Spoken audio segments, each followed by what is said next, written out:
حضور علیہ السلام نے ایک دن صحابہ سے فرمایا تھا کہ تم ایک ہوتے ہو اور کئی ہزار کافر کو بھگا دیتے ہو، ایک وقت آئے گا کہ ایک کافر ہوگا اور 1000 مسلمان کو بھگا دے گا۔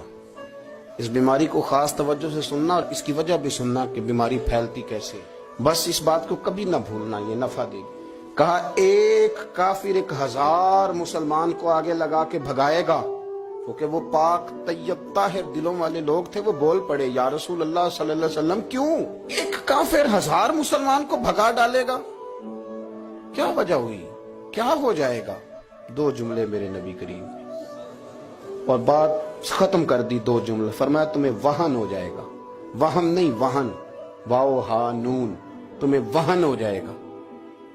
یا رسول اللہ یہ کس بیماری کا نام ہے؟ تو اللہ کے رسول علیہ السلام فرمانے لگے اس کا ترجمہ یہ ہے کہ تمہیں دنیا سے پیار ہو جائے گا اور تمہارا مرنے کو دل نہیں کرے گا۔ دنیا سے پیار کرو گے، موت کا لفظ آئے گی تمہیں کراہت آئے گی، کراہت، حالانکہ مرنا پکی بات ہے، لیکن تمہیں جب موت سے کراہت آنے لگے اور زندگی سے پیار ہو جائے پھر کافر تمہیں بھگائیں